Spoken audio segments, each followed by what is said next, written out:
the book of James, chapter 2.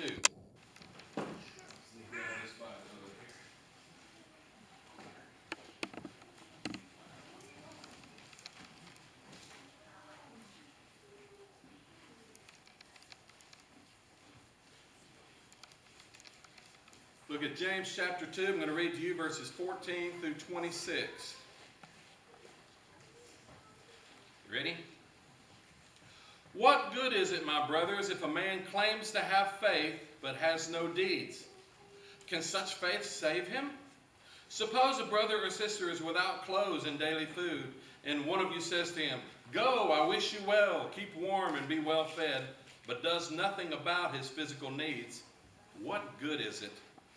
Now that's a rhetorical question. The obvious answer is it's no good at all. Verse 17.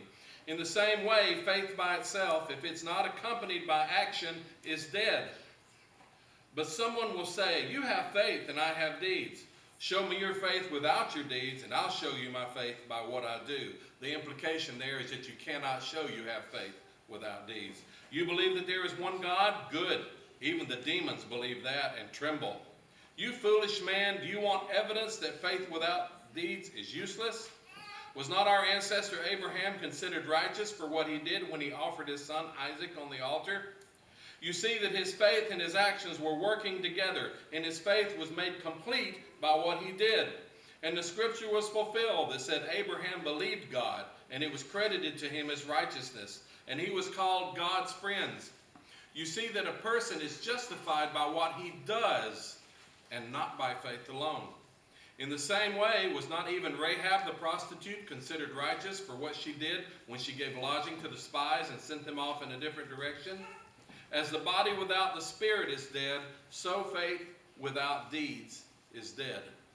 There have been theologians throughout history who wanted to throw out the book of James altogether because it says not by faith alone, not sola fide, but by faith and deeds. But I believe God has a valid thing going on here. Now there was a family, they were sitting in their house on a Saturday afternoon, and all at once there's a knock at the door. And they look, and it's the preacher. Come to visit their house. The husband says, "Honey, quick, I'll hold him at the door. You go in there and you hide those magazines we got on the coffee table. And get that video off the TV and send the kids to the room. Tell them to change their clothes and turn that music down. We're going to have the preacher in here. And don't come out of their room till I give them the word." Well, and he tells her, "Go hide that can of beer I got in the refrigerator and get rid of that bottle of champagne up in the shelf they were keeping for that special occasion." I have been the pastor that visited when all this was going on. And it's just, some people get so nervous when they think that someone more righteous than themselves is coming around. People hold their pastor up as some kind of righteous person. But I can tell you that I put my pants on the same way everybody else does in the morning. And I usually get them straight. Some people can't put theirs on right side out, Joseph. But he does put his pants on every morning. But people will get upset and worried when they think someone on this earth is coming to see them. Anybody's coming to the house, it doesn't matter if the house is clean. Samantha wants to clean it up. She wants to make a good impression. But think about it. If you get nervous in the presence of a priest or a pastor or a teacher, how are you going to react when God Almighty comes knocking? He is a righteous God. And he told us to come out from among them, to be different, to be set apart, to be holy. We are supposed to be different from the world. We're supposed to have the aroma of Christ, is what Paul called it. What's an aroma, Caleb? An aroma, I always find coming home when there's been something cooking. It's a smell. It's more than a smell. There is a turkey breast in the oven at home. When we walk in, I expect to be inundated with the aroma of that roasting meat. Aroma is always used in a good sense. You would never say, "I smell the aroma of a skunk." Okay, that's a stink. There's a difference. Aroma is always a good thing. And we're supposed to be the aroma of Christ. Does your life have that aroma? When people around you, do they know you're a believer? When I was a young man in a youth group, the youth pastor asked me something that I've always remembered. He said, if you were charged in a court of law with being a believer in Christ, could they find enough evidence to convict you? That always troubled me, because I would see my life, and even though nobody else may know what was going on in my heart, God does. Could they convict you by the works they see in your life? I say that, a time may be coming sooner than later when that could be a real thing, when you're accused of being a Christian in court. So when the investigator walks into your house looking for evidence, is it going to be any different from a non-believer's home? I believe evidence of our faith should be on display in our homes. And I'm not talking about a picture of Jesus hanging on the wall. There's one of these pictures of Jesus in the building. Yeah, that one there. That's probably the most common picture of Jesus in the nation of America, I would say. It's in every church and in lots of homes. I used to have it. You remember that parsonage where we hung it right in front of the front door? So if somebody broke in, the first thing they'd see is Jesus looking out. People do strange things, but I like that picture, particularly, that he's got blue eyes. So we know that Jesus most likely had brown eyes. But I'm not talking about a picture of Jesus on the wall. That does not make you a Christian or a Christian household. When they come in, are they going to find that the father is the head of his household? Will they find a wife that tries to please her husband? Will they find children that honor their father and mother, that are respectful for their parents and other people? Are they going to find a family that prays together? And when they open the front of that family Bible laying on the coffee table, is going to creak because it's never been opened? Think about these things. What music will they hear when they walk into your home? What kind of video is going to be playing? What's going to be on the TV screen? Are you watching what is pleasing to the Lord? And worse yet, what about that history folder on your computer or on your phone where it shows all the places you've been on the internet? What's going to happen when they look there? You going to still look like a believer? And didn't they just pass some law, Samantha? The Senate passed a thing that the law authorities can investigate everything that's on the history of your phone without a search warrant. And just take your phone and look to see what you've been doing. I know when our house burned, I told them I didn't do it. And I was true, I didn't do it. But they took my phone, and I thought they're just going to see who I called, look at my phone records. No.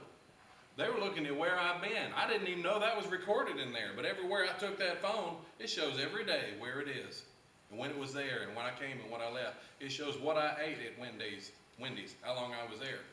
That's scary, isn't it? You don't believe me? Who was it? Was it Google?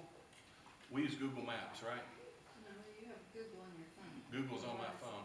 Anyway, at the end of the year, this past year in December, it said, here's your Google travel summary on my email. I said, what the heck is that? So I clicked on it, and it brought up a calendar. And I just picked a date and clicked on it, and it showed on a map over here everywhere my phone had gone that day, what store I stopped at, how long I'd been there, and when I continued on down. So I looked at another day, and it was all there. Another day, it was all there. I thought, I'll get them. I went to September when I went out to Washington State, with my job. And it showed my car at 6 a.m. arriving at the airport in Louisville at 6:55. And then it showed a long arcing line all the way to SeaTac, the Seattle-Tacoma Airport. And then it showed where I rented my car and drove out onto Whidbey Island. It was scary, being tracked all the time, and I didn't know it. Well, we get scared of that, but just think about what God knows. He doesn't just know what I ate at Wendy's. He knows what was in my mind. He knows it all. There's nothing hidden from him. Nothing at all. Ladies, when the investigator comes and looks in your closet, what kind of clothes are you going to find there? Are they modest? Are they appropriate for a believer? What you wear shows who you love. What about you, men? Look in the back of the closet. What kind of literature are they going to find back there? What's in the back of your closet? What's hidden in the trunk of the car? Will it be any different from what they find in the home of a non-believer? When they examine your personal life, what are they going to find? Oh, looks like Mark goes to church 3 times a week. That sounds pretty much like a Christian, doesn't it? Well, not everybody that goes to church 3 times a week is a Christian. Matter of fact, some of them are counting on that getting them to heaven. Doesn't work that way either. I've said before, you know, I can go to McDonald's 5 times a week, and I won't ever be a Big Mac. I might look like one, but I won't ever be a Big Mac. Going to church does not make you a Christian. No, our faith is displayed by what we do with our lives. I've heard people tell me I'm a Christian, but I don't have to go to church. I can believe anywhere. I just stay home and be a Christian. But I know this for a fact, that the Spirit has placed in His people the desire to be together. Every Sunday morning I have been longing to meet with you and to hug you and hear what's going on in your life and to see how your babies have grown. I can't believe John's kids, how much they've changed in 2 months that I've not seen them. Even seeing them online did not prepare me for what has happened. Our faith is displayed by what we do in our lives. Paul said, I'll show you what I believe by what I do. Good luck trying it with just your faith. That's what he's saying there. Our faith is proven when we help a little person learn how to read. Our faith is proven when we help a single mother get her broken down car going again. Our faith is proven when we're visiting the sick and we're helping the people that are hurting, helping a little kid that doesn't have a coat get one. This is hard evidence of your faith. When you make a sacrifice to help someone else through a difficulty, when you give your precious time pouring it out for the lives and sakes of others, that's what faith is. That's the proof of the faith. It's the proof of the pudding. There's a song, I think it's by First Call. I'll not try to sing it this morning, but the words have always penetrated to my heart. It says, in Haiti, a lady is climbing a mountain. Young men are singing on her left and right. She's taking the word to remote congregations. 65 years she's been taking the light. Second verse. In Thailand, a pastor is walking the jungle. He's wearing a cast-off American shirt. He'll have his reward when his struggles are over. He brings hope to the hopeless and comforts the hurt. Therein is faith. You can hear it in their voices. You can see it in their faces. When life is spilled, the cup is filled. When life is spilled, when we spill over our life, our blood, our time, our resources to help other people, that is when our cup is filled. Because you see, it doesn't matter much what we say. We got freedom of speech, at least for a little while longer. What does make the difference is what you do with it. We all know people who are all talk and no action. And you all know what you think about them. We know how our children learn. They may not do what I tell them to, but by golly, they do what I do. They may not hear what you say, but they'll do everything that they see you do. They're excellent little imitators. And like me, if you want to teach me something, don't show me on a piece of paper. Put a tool in my hand. Actually show me. Do something with it. I think it was Eisenhower after World War II. They're having problems with agriculture, getting it all fired back up. And he said, farming is easy when you're 2,000 miles from the farm and your field is a piece of paper and a pencil, to draw on. Farming's easy then. It's a different thing entirely when you get out there in the soil with the tractor and start planting the crop. Faith without works is dead. Our lives are the same way before people. They don't really care what we say until they can see what we're doing. If they don't see the difference that Jesus has made in our lives, they don't really care what we say. So, when people come to join the church, somebody comes in on Sunday morning, we don't know who they are. They say, no, I would like to join the church at Bethel this morning. We ask them, well, has Jesus come into your heart? If they say yes, we accept them. We let them join. Say, oh, it's not my place to judge another man's heart. But maybe that's not the way we should do it. Maybe we should ask a more probing question. I could teach a parrot the sinner's prayer. That would not make him a believer. Maybe I want some proof. Let's change those questions. How about Somebody comes forward to the church and we ask, have you received Jesus as Lord? Yes, I have, and I was baptized on so-and-so day. So that's wonderful. Now, since you've received Jesus, how has it changed the way you love your wife? How has it changed the way you treat your children? When Jesus came into your heart, how has it changed the way you deal with people at work? You say you have faith. What about the actions? How has Jesus changed your language? How has he changed your habits?